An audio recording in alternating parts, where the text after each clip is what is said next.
Do it again.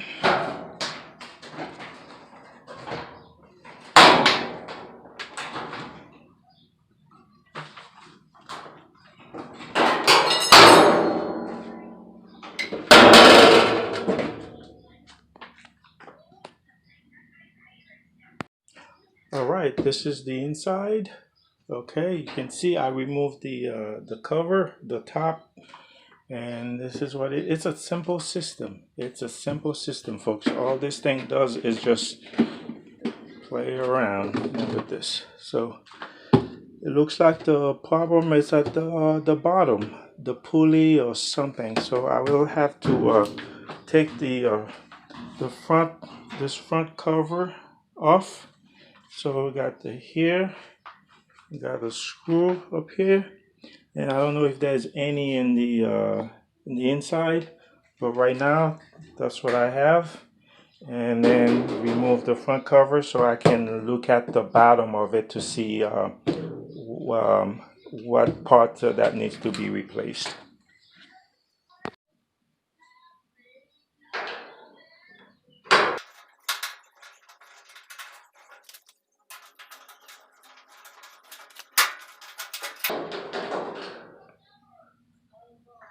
And once the two screws are removed, and you see the front cover comes out very easily. And all you have to do, you see the bottom has two clips. Okay, all you have to do is just lift this cover, and then it's out of your way. Okay, so now we at the bottom, and this is the tank.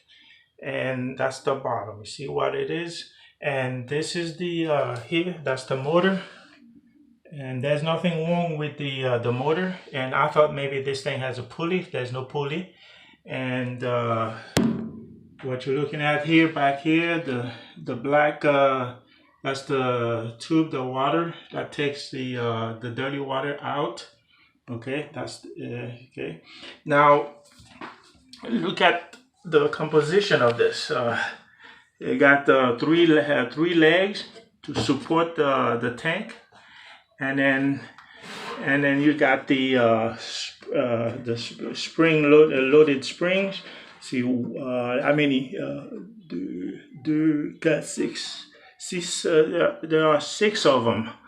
So now, I don't know what the problem is. It is quite possible that the springs are no longer effective. Now, I'm going to start this thing and put it on the cycle where it was. It's the tumble cycle, where it's drying the clothes, so we can replicate what had happened. Well, I haven't turned this thing on, of course, because you're not hearing any deafening sound. But this is how this thing works. It moves. You see, this thing, it moves, and it looks like it moves too fast, and then it hits the side. That's where the noise is. See, it moves because the bottom here, the motor allows this to pivot left to right and shake it really fast, but it hits the corner. So you see.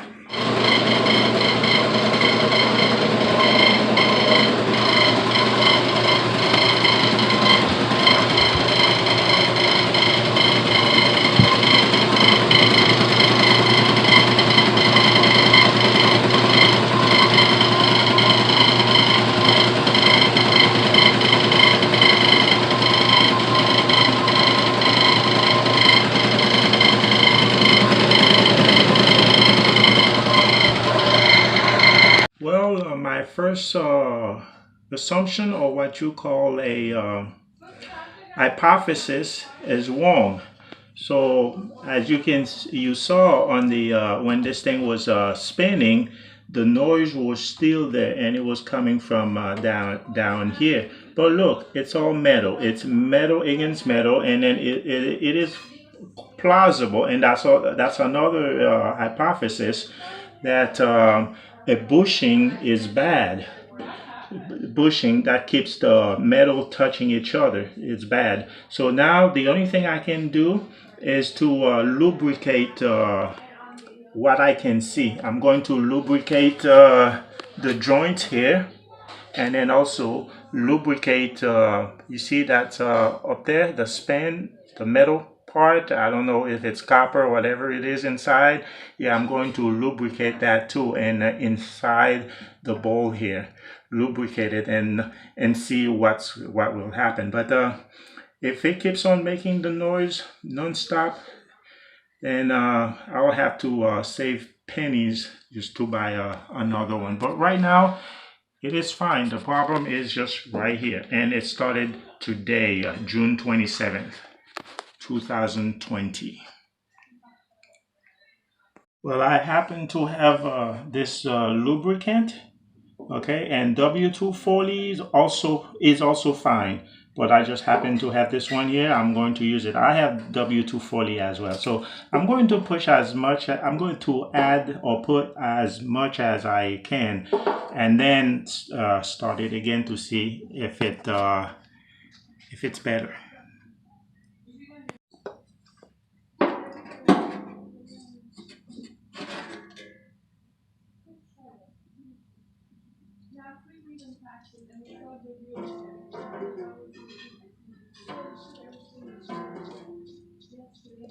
Yeah, I put a lot. Okay, and that's the only place that I need to do this, because there's no other place. Okay, and I cannot add in the inside. There's nowhere to add anything to remove this. I think this whole part here will have to come off in order to lubricate the bottom of it. Look at that. 2000 September 2006. No wonder why I'm so rich, because I keep my stuff until the teeth fall off. All right, so you saw me adding the lubricant, and I turn this thing on after that, and it still makes the noise. Yeah, it's not as loud, but it's there, but it's only at during the spin cycle. So what I'm going to do is don't let it get to that spin cycle anymore, and everything will be fine. So the reason I'm not going to mess with it, the first I will need to take it out of the this little small room here and put it in the garage and remove. If you want to do that, and that's a good video for you, you have to remove all four panels. See this one here, one, and then this is the other side, and then the back one. Maybe you may not have to remove the back one, but you have to remove three panels at least, just to get to all the bolt. Okay, the bolts here. There are several bolts, and then you lift this one up, and so there might be some other screws to remove. So that's the only way to get access to to this plate here. So I think the noise is inside here. You see how this is a two plate. This is the bottom one, and it's covered, and that's where the noise is coming from. So maybe there's a rubber seal that is bad, and it needs to be replaced. So right now it's metal against metal doing the spinning, because the spinning cycle is a lot of RPM, so you just cannot handle that. So it's a lot better. So again, if you wanted to diagnose your washing machine for making the noise, and they all are the same. This one, you open it a lot easier, but they all are the same. So what I'll do is,